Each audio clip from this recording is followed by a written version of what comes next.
Welcome everybody to a very special episode of the More Rugby podcast.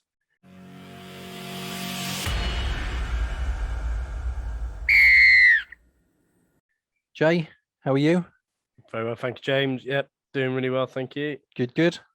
And to everybody that's tuned in to listen or to watch, we have our guest, the Bath and England legend, that is Victor Ubogu. Victor, how are you?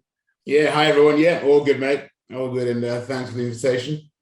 No, really good to have you on. Thank you very much. We're going to kick off our podcast with just a bit of a warm-up and talk about some rugby. The Premiership's coming to a close, but couldn't have Victor on and not ask Victor, what do you think about Bath this season? Where do we go from here? I knew I had a feeling that might be your opening gambit. As soon as you mentioned the Premiership, I thought, oh, yeah, go on. Here we go. Bath. Oh, for some time now, have been sort of losing their way, and this season has been an absolute disaster for the club. I think they've won something like 5 games and had so many points put against them, especially by our local rivals, Bristol and Gloucester, smashing us 60 points plus, which is just unbelievable. They've got a lot to do. They've lost their way. The culture doesn't appear to be right from the management right down to the players. No one seems to be taking responsibility and changing things. You mentioned this on our last podcast, didn't you, Jay, about the mindset that happens to be in Bath at the moment? We had Mike Ford on our last podcast, who obviously had managed Bath for a while and lost his tenure over a bit of a dip in form. But you were saying that it seems to be slightly different today, seeing they're doing so bad. Oh yeah, Mike was talking about he'd gotten to a Premiership final and then like the next season they were mid-table and he got sacked.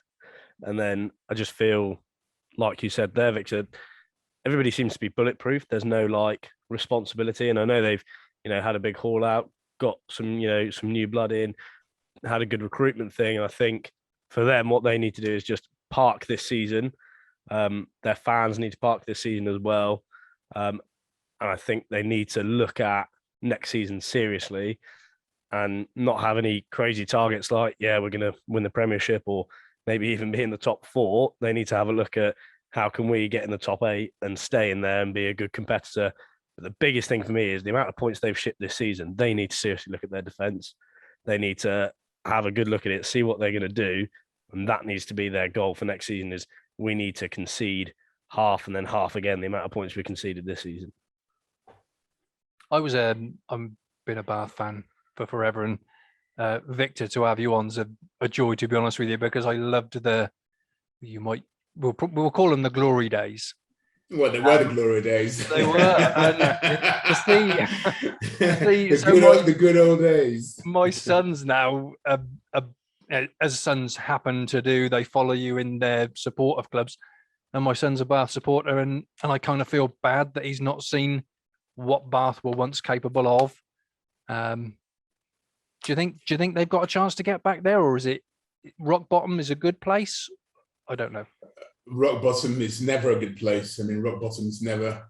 It's not something I've experienced. And looking at some of the results and the players and the management and the words that have been sort of coming out of the club over the last 10 years, where I think it's been a long decline over a long period of time. And I find it really hard to understand what they're trying to achieve. I don't think that they actually know what they're trying to achieve. I mean, they brought in a consultant at Griffiths to try and tell them what's wrong. He gave them his views, got a position as chairman, and 5 5 months later, I actually found out yesterday or the day before that that he'd left already, which is crazy. You bring someone in to tell you where you've gone wrong, you employ him, and then get rid of him and retain virtually the same people. So I really don't know what they're trying to do or what they're able to achieve going forward, because nothing appears to have changed, and without change there won't be any improvement. What do they say? Insanity is doing the same thing over and over again and expecting a different result. Sounds much like that, to be fair. Yeah, I mean, the players have to take responsibility as well, and then the culture is clearly wrong, and I can't understand when people walk around clapping fans after they've just been smashed 70 points. I mean, when we lost games, you wouldn't see us going around clapping fans. You go and bury your head in the sand and get it right the next week. If we lost the game last Saturday, you can rest assured that the next thing that we're meeting the following Saturday, they know that they're going to get serious beating. There's absolutely no way that that we would rest or we would lose 2 games or 3 games in a row. It's just without putting up a proper fight. Yeah, that's an interesting thing, because we've talked on the podcast before about the mentality of losing, and how losing usually or should give you a lesson so that you go out and improve. But in this season, there's no relegation from the Premiership.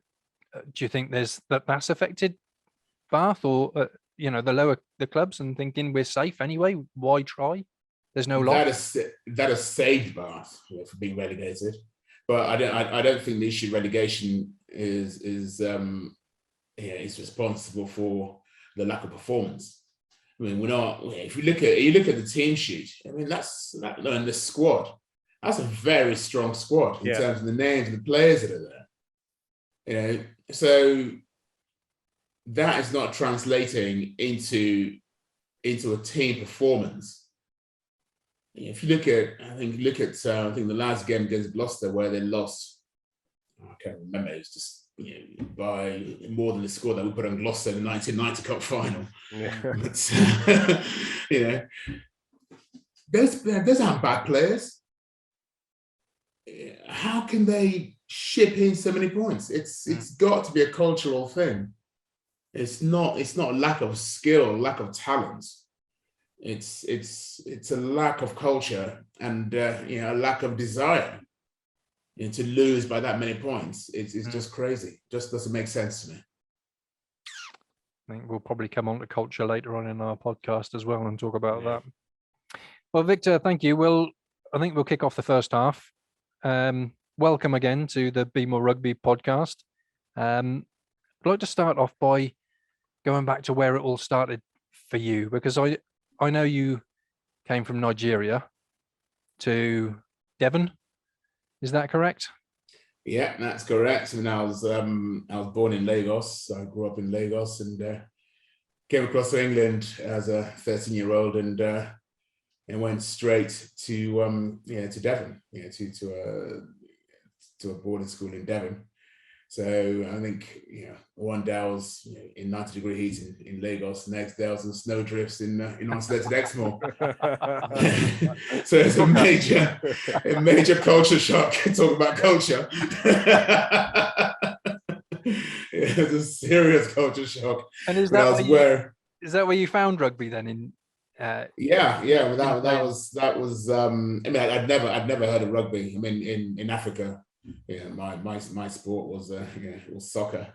Okay. And I was one game session. I was told, here's a pair of shorts, some boots and a rugby shirt. We're rugby training, and I was sent off after about 5 minutes because I didn't know the rules. I was disruptive in session. Didn't know the rules. Never seen anything like that before, where you're running forward and passing the ball backwards. For me, all the sports that I've been involved in previous to that, basketball, soccer, you're throwing the ball into space. You're passing into space. You're trying to, you're moving forward and moving the ball forward. You're not throwing it backwards and running forwards. That didn't make any sense to me. But I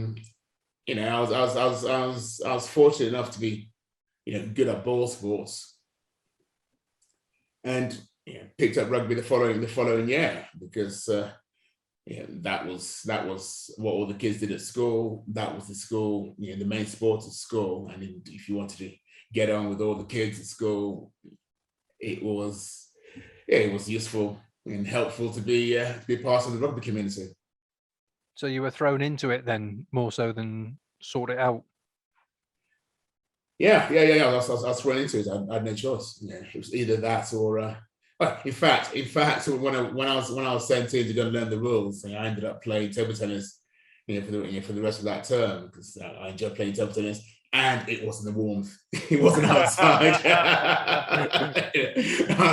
Table tennis, basketball, picked up squash. I thought, great. At least I can stay in the warmth. None of this going outside, drizzling rain, snow, cold. No, warmth and fun. That's it. That was my priority. Staying warm. But again, getting back to that. As I said, a lot of the guys that I got on with, they all played rugby. So I felt, if you want to be with the in crowd, you had to play the sport. I was fast. I was reasonably fast. So the following year, I thought, right, okay, let me give this game a go. And the easiest place for me to start from was on the wing, and I was still where I could find. So if you play, just stay on the wing. We'll pass you the ball. When you get it, just run and touch it down between, after the try line. I did that very well because I was quite strong. I was quite quick, and I enjoyed playing on the wing and scoring 2 or 3 tries a game. So it was all good. And then sort of moved under 15s. I'd moved to fullback and centre, and our loosehead prop was injured. So I was the next biggest guy in the team, and I was asked to cover a prop for 2 or 3 games whilst it was still out. Which I said, yeah, sure, no problem at all. I'm happy to help out. Moved to prop, realised that, wow, this is nice and warm in here. Everyone's cozy. There's a theme going on here, isn't there? Nice, warm, cuddling up. Direct confrontation with the opposite number, which I loved. And I didn't have to wait for the ball to be passed out to me on the wing or the centre or fullback, freezing my ass off.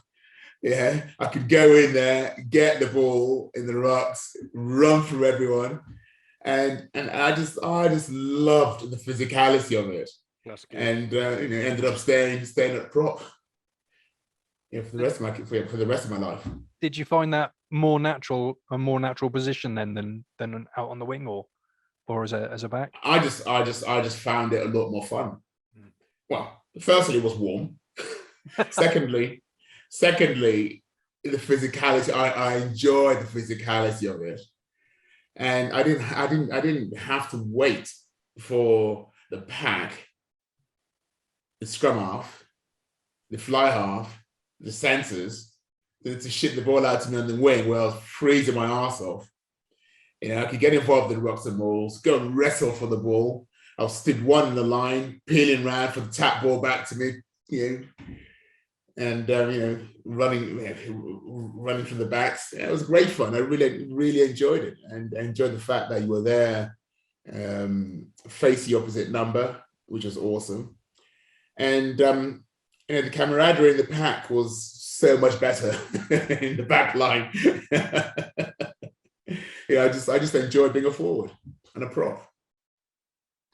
So you went on from schoolboy as a schoolboy, you went to play for England under 18s. Was that Yeah, through the county setup? You went through county, southwest, that sort of stuff. Yeah. Well, I ended up playing. Well, went to Devon schools on the 16s. Initially, then went to the Southwest trials, and I think there was another prop that was there for some reason. He was selected ahead of me, although I thought he was a better player.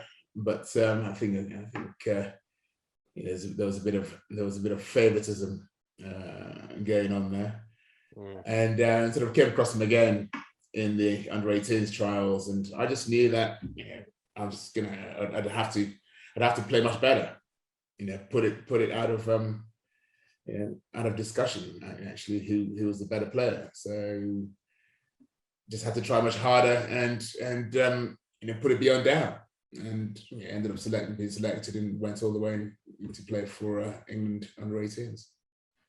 Who was that against as under-18s? Who did you play against when you were under-18s for England? We played Wales, Scotland, Ireland, from memory. It's a long time ago now. But I think we played all the home nations. I can't remember the scores though. It's way too long ago. Too many knocks to the head. So from there, then, from England under-18s, I mean, that's pretty high level for any rugby player to want to attain to. Where did you go from there then? Under-18s, ended up going to I did my first degree at Birmingham, and played for the uni for the first year. So that's I wanted to play for the uni for the first year to meet people and get into the uni culture. And then second and third years, I joined Moseley, and ended up playing at Moseley because it's when I just wanted a better standard of rugby. They were they Premier League standard then? Yeah, they were. Yeah. Yeah. So my second and third is I played at Moseley, and then went on to play England students, England 18, whilst I was at Birmingham, and then got offered an opportunity to go to Oxford for a year, which I took up, got a blue there, and then joined Bath. Left Oxford and joined Bath, and sort of gave myself 3 years for an England cap, which was my real prime target. Up until that point, I played rugby because I enjoyed playing sport, and I played rugby for fun.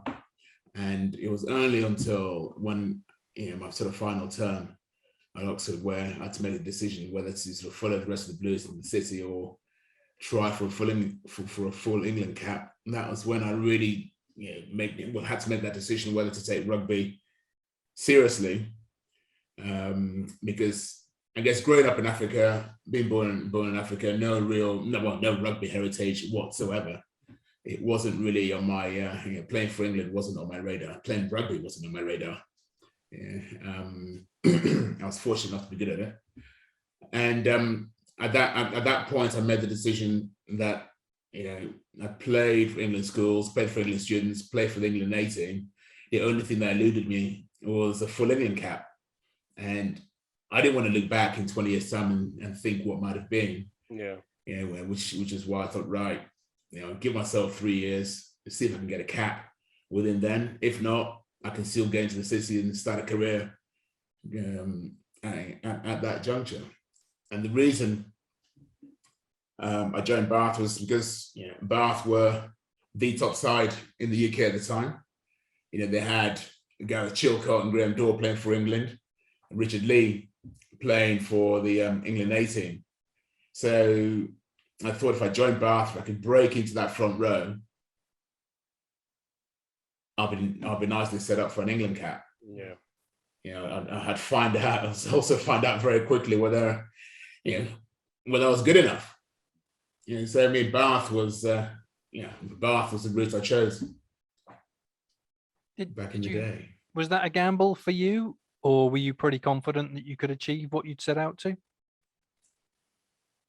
It wasn't a gamble. It was. It's not. I wouldn't. A gamble is not the right word to use in this context. It's not a gamble. It's a choice. I had a choice to make: either go and earn pots of money in the big bang days, or I try and get an England cap. You know, and the reason I set myself 3 years is because if I didn't get my England cap in the time frame that I set, I can still go start my career. Yeah. So what, I've lost 3 or 4 years. It's no big deal. I can still go and start a career in business and have enough time to make it. You're going to be working for the rest of your life. So why not give up 3 or 4 years to try and achieve a dream? And how old were you then? How old was I then? Yeah. Yeah. When I lived, 23. Okay. And how? Yeah, you talk 22, about 23. trying to Yeah. break into that Bath front row. How long did that take you? What sort of stuff did you need to do to break into that front row? It was hard work. If you can imagine, I mean, turning up at at Lambridge, which is a far cry from turning up at Farley. Yeah. You're turning up at Lambridge on a wet winter's evening, and you're there, scrummaging, you're practicing, and you got the likes of Coochie, Graham Dorr, Richard Lee, John Hall, Nigel Redmond, Andy Robinson. You can't, and you're there as a young whippersnapper, thinking that, oh yeah, I was topping class at uni, play for English students, thinking you're the kid on the block, and you arrive at the Bath training ground, and you look around, and you think, wow, there's a lot of internationals here. There's a lot of people better than me here, and playing training with those guys, you learn so much. Yeah. And you couldn't afford to stick your neck out, because it just gets knocked right back. Very, very quickly. But there were so many. One thing I found in those days as well, I mean, there was a lot of kids who turned up pre-season, and very talented kids, but a lot of them drop out because they just couldn't handle the banter and the fact that you're in an environment where, okay, you might have been the best at under 18s, you might have been the best at uni, but right here, you're shit. Yeah. And you've got a lot to learn. And there were so many sort of experienced players there. And to cope with that, you need a certain mindset, a certain mentality, which in our environment is developed hugely if you're able to deal with it. You learn a lot, and in that environment where you knew that there was plenty of trust.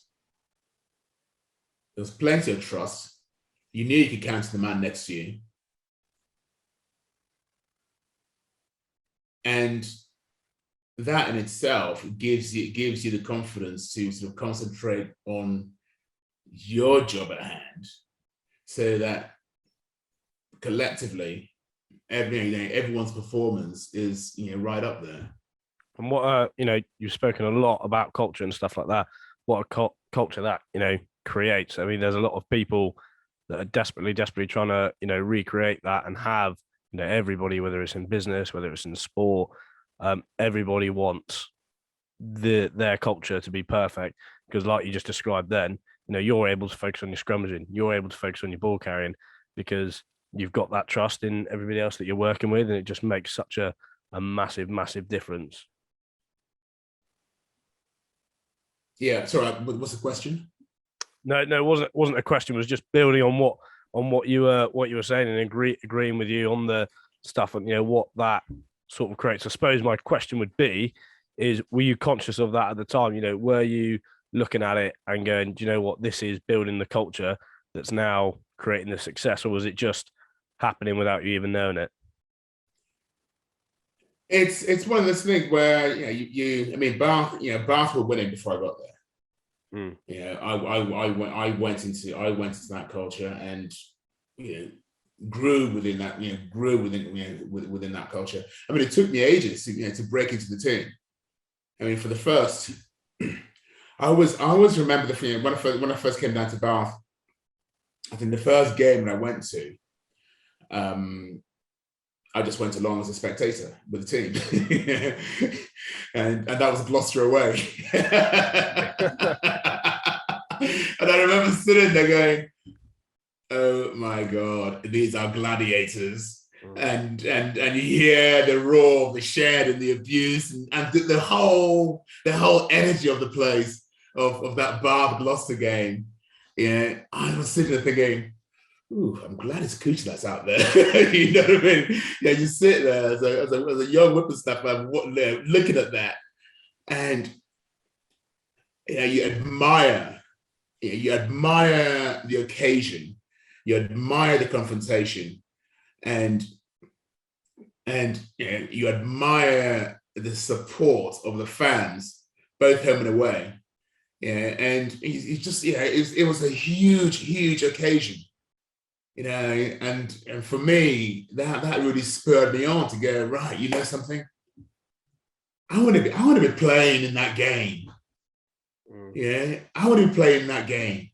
I've seen what those guys do week in, week out. I've seen the commitment. Yeah, on both,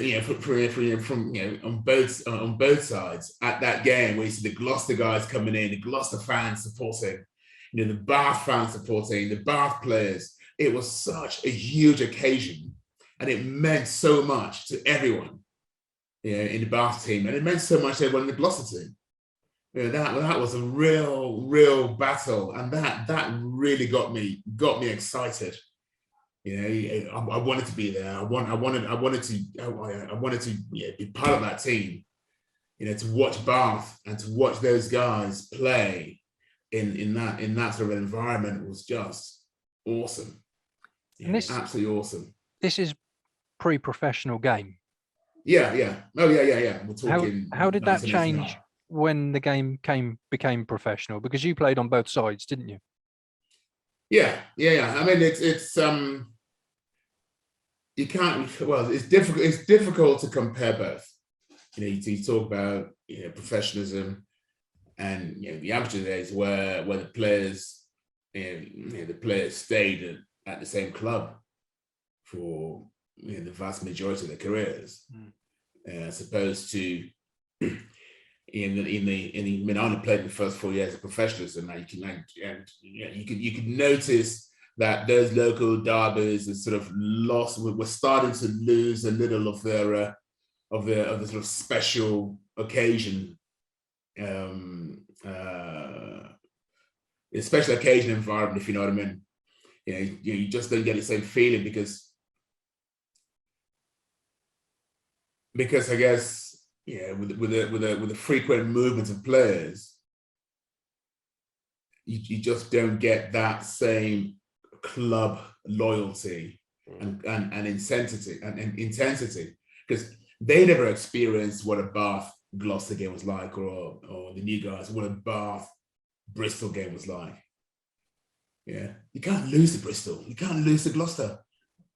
You can't lose to them, not home and away. Good God. You lose to them. Next time you meet, you have to win that game. You have to be carried on the pitch if you're losing that game. That was what it meant. And I always remember when I first came down to look at to have a look at Bath prior to joining and walking into the clubhouse, and you've got all this, you got the pictures of all the cap players in the top room. I don't know if you're familiar with the clubhouse in the bar at the top. You got all the pictures of the players in the various, whether it's England or Wales or when they play their international shirts, all the cap players all around the room, photos of them all around the room, and that really inspired me as a youngster walking into that bar, and I thought, something, I want my picture up there. And I remember going back. One of the last times I went back to the clubhouse, which is donkeys ago. We were talking over 5, 6, probably about 10 years ago, probably now. Walking in there, and all the pictures have been taken down, and they had sort of big sort of pictures of the current players. And to me, I walked in there and I just thought, if I was a new guy new youngster walking in here now, thinking about joining this club, where's the inspiration? Where's the history? That for me just was one of the things that I thought was wrong in what was done at the club. I didn't like that at all. There's no history. We basically we would pass the baton on, and the baton's been dropped. Yeah.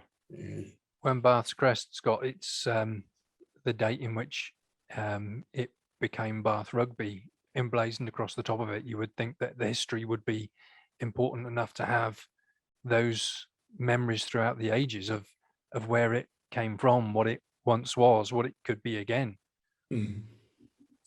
Yeah, it's sad that they did that.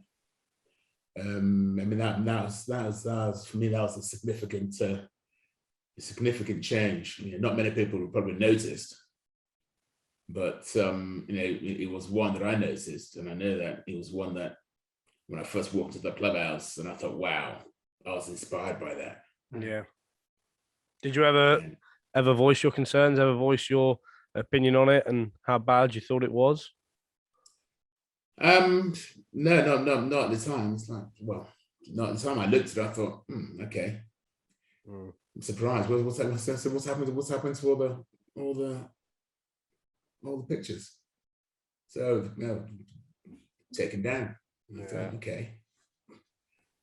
Didn't think much of it at the time in terms of talking to anyone about it, and I just thought that's a real shame that they did that. That was. The damage was done. Yeah. The damage was done, and I've just walked. Any youngster that walked in there would probably would have felt the same inspiration and feeling that I felt about, wow, look at this. This is the club's history. This is awesome. I want my picture up there. I wonder how many victors that Bath have now missed because of that, just that small little thing that has taken away that direct look up of that inspiration. I wonder how many players they've missed now as a direct result of just not even acknowledging their history. Well, who knows? And well, it's a shame that we're in the position that we're in at the moment, and that's been slowly deteriorating for the past decade. So it hasn't happened overnight. No, it's happened over time, and even now, there's still no real sort of route forward. Well, route that's been put forward by the current people. Victor? It's a bit of a difficult question, but what would you do if it was down to you right now? What would you do to fix the issues that Bath have got? What would you do with the experience you've got of being a part of the club and, some of its most successful periods? What would you change if you walked in as head of rugby tomorrow? What would I change? Or is the list too long? I mean, no, to be honest, I have been close enough to the club to know what the personnel issues are. I know this.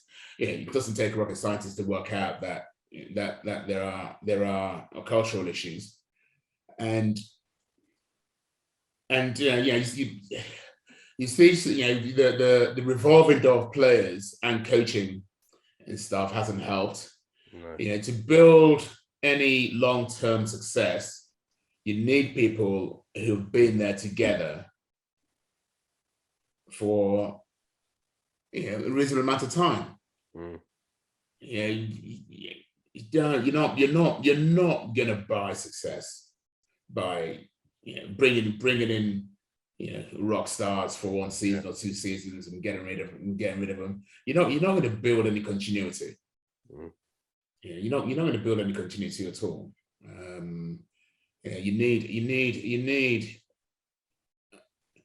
You need a core of players to build around and keep that core. From what I've seen and what's been happening, the players, a lot of players have been released, early, and players, especially players that that went through the academy, played a few seasons at the club. A lot of them have moved on and doing well at other clubs. Yes, and we seem to be wanting to bring in some superstars who don't understand what the club's about, and they're just in it for a quick cash now. Yeah. I look at somebody like Elliot Stook or Zach Mercer and stuff like that. Recent players that have been phenomenal for Bath, and they're just gone. Like Zach Mercer's tearing it up for Montebello. Elliot Stook's only missed one Wasps Premiership game this season. He's just picked up quite a rough injury in his leg, but he's only missed one game. That's somebody like that. Bath have got quite a big revolving door, especially in that front five area, and they've let 2 really decent players go that would have been able to help them in that sort of. I find stuff like that is difficult. And then, like you say, they bring in like these rock stars like Danny Cipriani, and great for that looks great. Maybe that gets a few bums on seats in the stadium and stuff like that. But he hasn't done anything amazing in the Bath shirt, has he? You think about like those highlight reels we say when he was playing for Gloucester and stuff like that. Haven't seen any of that for Bath. In fact, he's been struggling to get into the team, and Orlando Bailey's been getting picked ahead of him because he's just playing so much better. But he's another one. He's gone now, and he hasn't done anything. But yeah. Well, yeah, and that's There's been a few like that, and as I said, you've got to nurture people over time. There's no quick fix. There's absolutely no quick fix, and changing the coaching staff all the time doesn't help either. We've had some decent coaches who haven't been, who just haven't, revolving door in and out. So you can't build any continuity or any proper culture if things are constantly changing. And that's been the issue with Bath. So they just need to just get right. These are the people we want, and just stick with them. Let them go through the pain together, and let them find the solutions together. And right from the management team and the players. I mean, no one wants to be in a team where they're getting spanked 60, 70 points. Nobody wants to do that. No. And sorry, Victor. Yeah. I just want to, before we break for just an announcement at half time, so much of your career is worth talking about, and we haven't got the time to cover all of it. Your England career, 24 caps for England. You've played with, as well as helped develop the game, you've played with legends of the game that I know I certainly grew up watching and being inspired by. But I just want to, while we're talking about history, I want to pick up on one thing and find out from you, because you were there. The 1995 World Cup transcended rugby, became history on its own. When you were playing in that World Cup, were you aware that history was being made at the time? Was there something special in the atmosphere, or was it just another World Cup?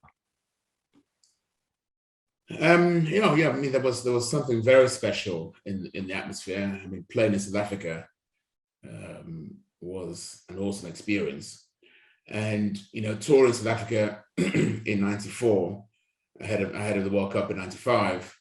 It was the first time I'd been back to Africa for a very long time,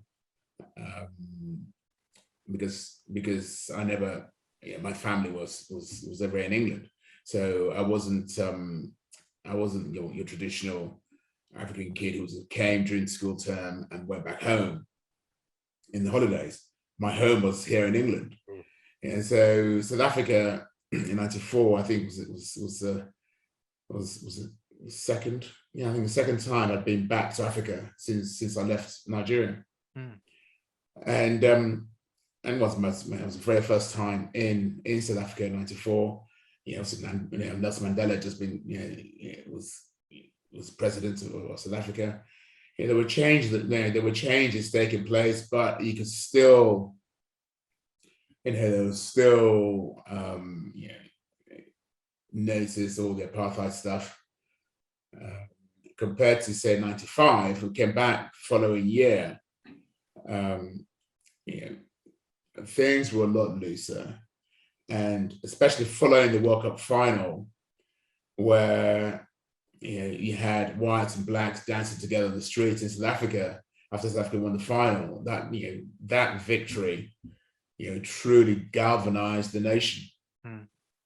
So and post that there was a significant change, significant shift in South Africa, which is for the better.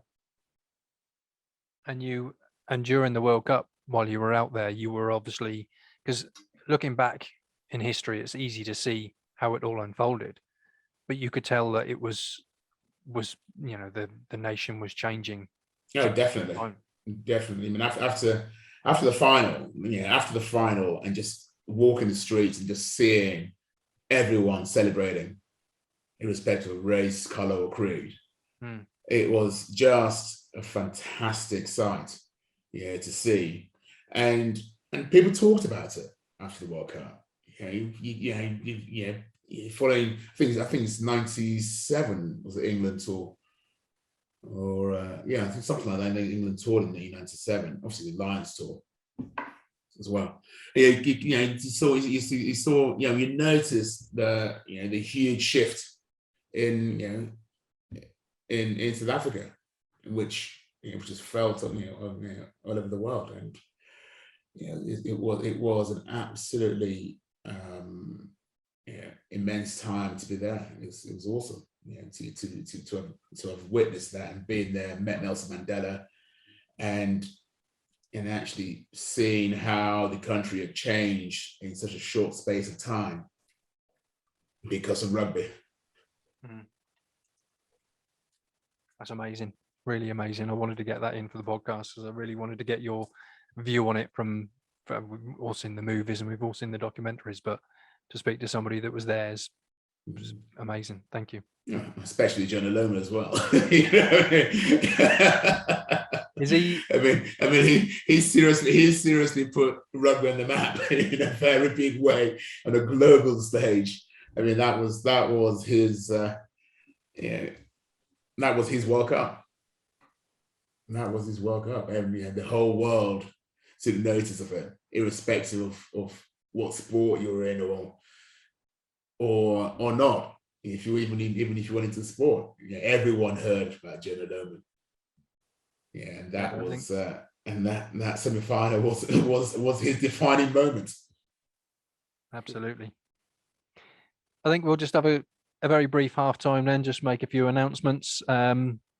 Victor, just so you know, we're trying to promote grassroots and get clubs. If any clubs are listening that have got announcements that they want to help, whether it's fundraising or not, please get in touch with us on any of the social media things on here at Be More Rugby, or drop us an email, and we'll put your announcements out at halftime. There's not much going on at the moment, but Jay, you've got an announcement on behalf of Wimborne Rugby Club.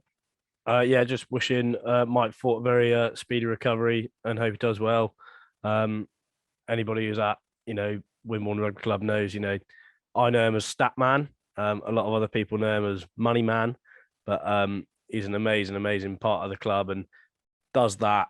We talk quite a lot about people who do a lot of stuff under the scenes, but it doesn't get more behind the scenes than Mike.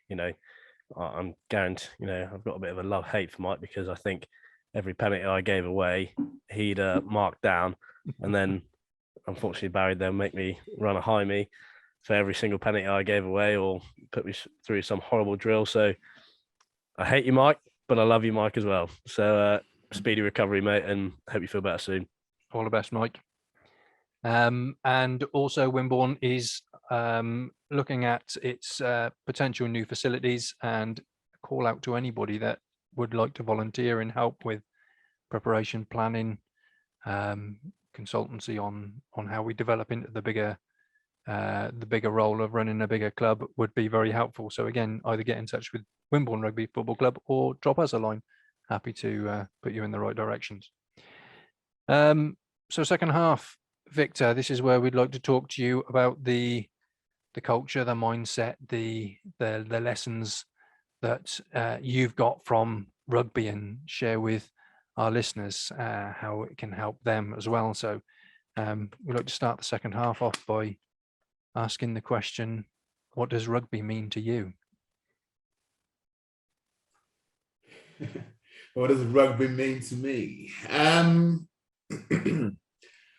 mean, rugby brought me a lot of pleasure, a lot of fun, a lot of friendships, travel the world, experience a lot of cultures, many different cultures. Met some great people, as I mentioned earlier on, Nelson Mandela, the Queen, Kylie Minogue. Wow, that's a big. If only I knew that was the result.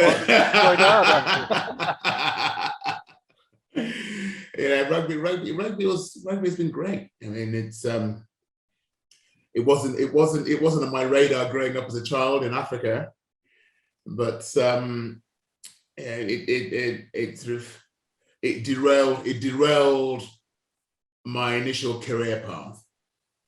But it's not something that I'd want to change. I mean, I've had a great time and I've enjoyed the path that rugby has taken me along. I mean, rugby has been awesome and has been instrumental in shaping me. And we've obviously, just so you know, Jay and I are part of the Wimborne Rugby Football Academy, and doing this podcast as well, and trying to get the mindset out to try and help young players, boys and girls that are thinking about joining rugby. If you had something to say to all the Minion youth in grassroots rugby everywhere, what would you say to them that to encourage them to join rugby, and why? I mean, rugby is fun, and if you're playing rugby, you gotta enjoy it. Enjoy the game. You'll make some great friends. The camaraderie is absolutely fantastic, and it's an enjoyable game. For me, it's an enjoyable game. But most of all, you got to enjoy it. I think that's the main thing. Enjoy it. Enjoy playing it, because if you enjoy playing it, you'll do well. Yeah. And you've gone into business yourself now, because your company VU Limited does holidays and tours and events, and you cover a lot of the big sporting events as well. Which, if anybody's interested, I think you're covering the Autumn Internationals and the World Cup Sevens, etc. Get on to the VU ltd.co.uk and have a look at Victor's website. If you're interested in any sport or sporting event, get on there and have a look and go through and see what you can do. But Victor, as far as your business goes, how's rugby helped you through your business life? I think rugby's helped tremendously through the people that I've met, the friendship that I've made through rugby, and playing at Bath Rugby, playing for England. You get to meet a lot of people. You get to meet a lot of people in business, a lot of people in positions of importance in business, and it's important for all the youngsters who are growing up and going through that system to take the time out to go and talk to people and meet people, because anyone of those people that you meet today whilst you're playing could be useful to you tomorrow in business, especially if you look at a professional athlete, the professional scene, pre and post match, going around the boxes, meeting the fans, just talking to people and collecting cards. Make sure you take a card. If you meet someone, take a card and take the time out, to talk to people and find out what they're about. That's those. I mean, one thing my father always told me, that always collect and keep a card, a business card. And I always remember that, because you get to meet so many people. You may not know at that time that they may be able to help you in the future. It's too late. It's too late when that time comes. If you've forgotten who they are, you haven't made. You haven't taken the opportunity to actually get to know who they are. Because it's from time to time, I see a lot of people, youngsters who are coming through, and they don't make the effort to meet people. They don't make the effort to chat. They think that they've arrived and they're the important ones. No. Take the time to talk to people. That's a great message, really great message that, we agree with a lot. And I must admit, I think, when I first started, I got my first job when I was 15 years old through the rugby club. I've had many jobs then within rugby subsequently because of people who you go out and speak to and stuff like that. And I think the connections you build and the relationships you build with people is going to, number one, help you out, if you're ever in a tight spot and you need some help. But when it comes down to, like the business world and stuff, like everybody's got something to offer. Everybody can help you in a certain way. And I absolutely love that, Victor. I'm definitely going to use that, always take a business card, because I think that is a really strong, powerful message. Oh, definitely. I mean, when I first, I didn't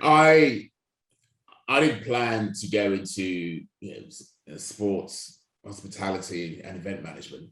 It was just something I fell into.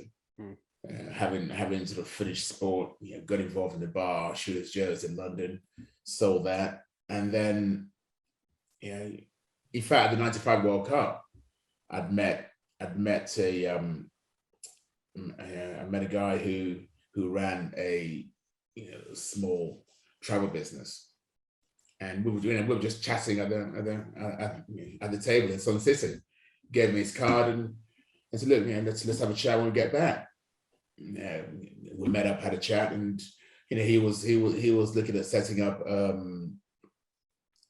a travel business to rival Kuoni, and he said, "Look, I could really do with your help on the sporting side, to front the sporting side of things," which that would have happened if I hadn't had the conversation and chatted with him at the table at Sun City and collected a card. So that was how that was how my sort of sports hospitality business started. Because we came back. Unfortunately, I got dropped by England, and he said to me, "Look, why don't we host some people in the West Car Park?" And I said, "Yeah, sure, no problem at all." Sort of thinking we might get 10, 20 people in the car park. I had a database of cards that I collected over the years, so I just messaged people saying, "Look, who fancies a picnic in the car park and watch the game?" And over 100 people said yes. So that was how that business started. Wow. And obviously I carried on playing until I retired in 2000 and set up properly a few years later. And and all the sort of relationships and contacts that I built through rugby came in handy. Because if I couldn't sell rugby, you might as well shut up shop. But the rugby sales went well through the contacts that I'd met over the years, and that was instrumental in helping me build the business. So in I've always tried to run my business. We talked about culture. We talked about culture earlier on, and I've tried to always have good communication in my business, and it sounds exactly what you're explaining. Get to know people, talk to people, whether you think that they might be something part of your business or you could be helpful to them in the future makes no difference at all. But if you're communicating, you're getting to know people, then at some point down the line, you're going to come across something that requires this person or that person, or they might require you at the same time. And I've taken that from rugby myself. Also, I tried to build a culture in our business based on the treads that we teach at the academy, the rugby union treads, which is training, respect, enjoyment, discipline, and sportsmanship. And I can't quite find a culture that fits more perfectly to, certainly to my business. We do project management, construction project management, and we're just bringing teams together all the time. And the most important thing is, like you say, get to know people, talk to people, and then make sure they're getting the training, they've got the respect, they've got the enjoyment, the discipline, and the camaraderie together to create projects, or in your case, to bring events together. And that's what Bath needs. Bath Rugby. there, maybe I'll give them a ring now. I don't want to give them. They can do with your services. I might be able to help build the wreck again, but no, that's about it. So leadership-wise, Victor, is that something that you value as a character? Do you think that that's something that you've got personally from rugby, or do you think you had those skills anyway in the first place? Leadership, I think. I mean, in a team environments, you need several people who are able to make decisions and lead. It's not just one person. It's not just the captain. You've got decision makers in the various units, and the individual players as well have to take. You have to take responsibility, because if you're not able to assume responsibility as an individual, then collectively you're not. You're going to struggle. And that comes from building trust within people and giving people building environments where they feel that they can express themselves as well, which helps tremendously. So I think you just don't need you don't any successful team, you'll see that there are various leaders in that team. Otherwise, it's very tricky to be successful. But predicated on trust. Yeah, trust, loyalty. Because if you trust someone, if there's trust within between everyone, then you're more likely to achieve your common goal. If there's no trust, then it all falls apart. That's really interesting. Really cool. So your business, do you have those leaders in your business? Did you have to find those leaders? Did you develop those leaders, or do they develop out of you creating a culture of trust and loyalty within that team? Well, in my business, it's a little different in my business since lockdown, because sort of whittled down to a few people. Okay. Yeah. But so I'm not your ideal. We're not. This is not Bath Rugby Club or a big business where you've got hundreds of workers. Now I bring a lot of people in on a freelance basis. But again, I try and keep that team. The majority of that team are the same people and the same core people that I've used in the hospitality business for some of them have been working with me for 10 years, and more. So there is that continuity every event we go to, which works quite well because they know the drills, they're trusted to get on with it, and a lot of the clients that are our lower clients see the same faces all the time, so they're building relationships with our team, and they trust the team, and I guess that's what's enabled us to sort of succeed over the years, is having loyal staff, having loyal clients, and delivering on our promise. Victor, obviously you were at Bath for quite a long time and stuff like that. Did you ever take on a leadership role within the club when you were playing? The club never allowed me to take a leadership role.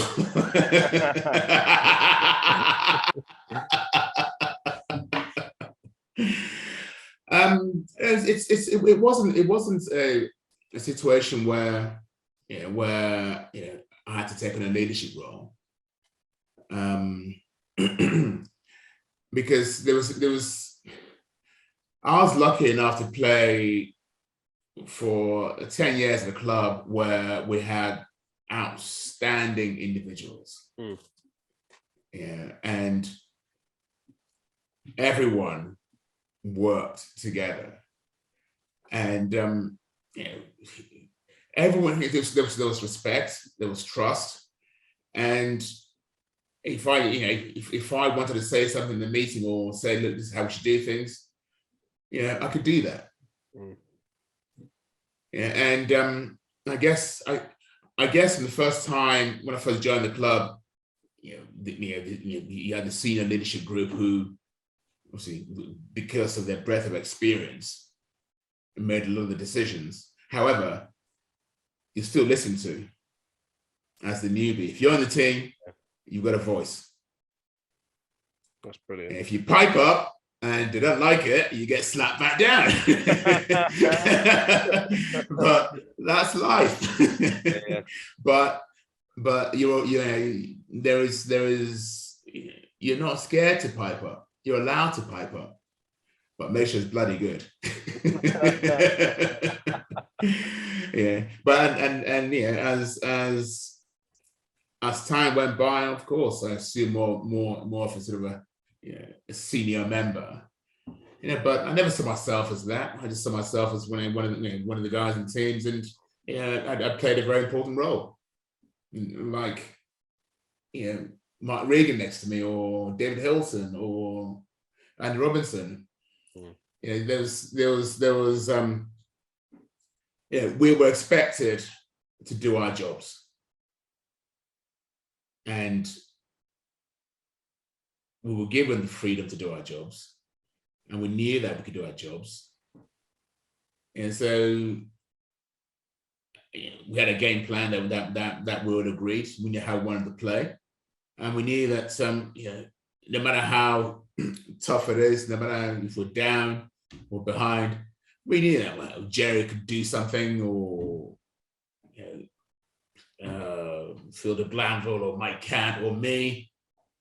Any one of us could change the course of the game for victory.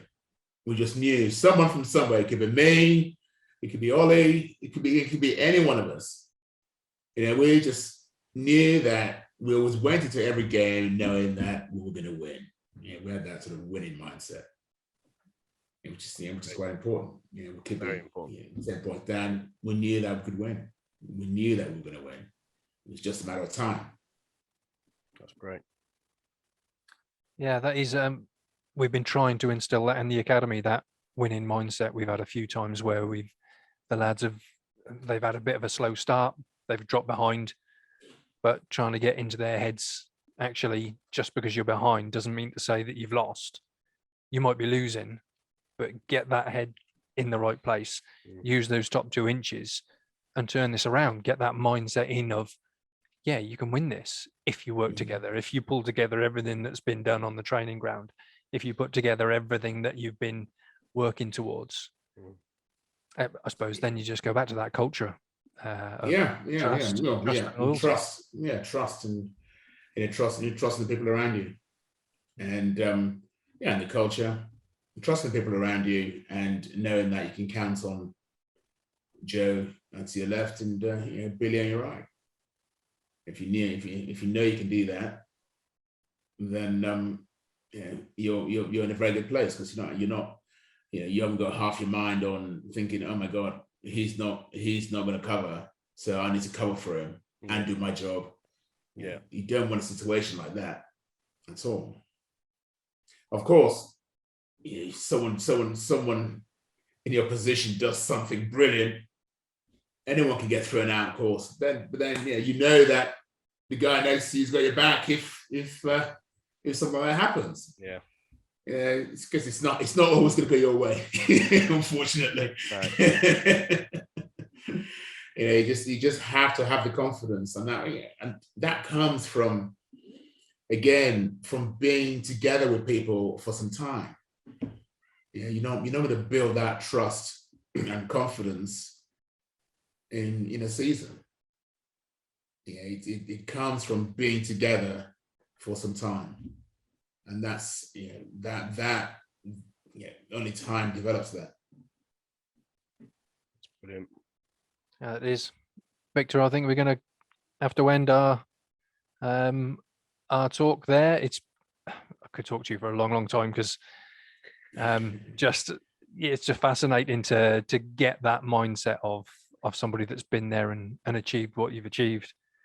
I think certainly for myself, what I'll take from our talk with yourself is really that if you're going to bring a team together in business or personal or on the rugby pitch, that culture of trust, that culture of being allowed, as you said at the end there, given time to learn and understand and build that trust, so that you can have the loyalty and stick your head up and and be accountable, but like you say, make sure it's worth it, otherwise you get slapped back down again and have another go. And of course, as far as I'm concerned, the ultimate goal of all is to meet Kylie Minogue. So and you've achieved that. I'm honored to be talking to you. No, I love that mix. Nelson Mandela, the Queen, and Kylie Minogue. Yeah, absolutely. It's like that question: if you had 3 people to invite to a dinner party, who would you? It's brilliant. Jay, what have you taken? I love your philosophy, Victor, on the sort of stuff, very similar to what we are here at Be More Rugby, in, the relationships you build with people. Yes, they're great from the rugby pitch, but it's the other stuff. It's the extra stuff. It's the business. It's the relationships and the friendships you build with people. When we ask you questions like, what does rugby mean to you? You didn't once mention like winning or anything like that. You mentioned the personal side of it and everything like that. And, that sticks with me in a big way. And really, really love, your father saying about always take a business card. I like that a lot. Yes, it's been fantastic. I've certainly enjoyed it. Like you said, that's important to do. Yeah, definitely. And wish you all the best for your business. I know it's going well. Hopefully, it'll go even better now. You can hold events if people want to get in touch with you for any events upcoming or holidays. Is it best just to go through your website? Yeah. Just drop me a note through the website. That's all. It'll get to me. Good. Fantastic. Brilliant. In which case, then, Right. thank you, everybody, for listening. As we've said before, we can't do it without our listeners. We are all a big team here at Be More Rugby. If you'd enjoyed our podcasts, please drop us a like, subscribe so you don't miss any more. And until next time, Be More Rugby. Victor, thank you very much. Thank you, James and Jane. It's been fun. Cheers, Victor. Thank you. Take care.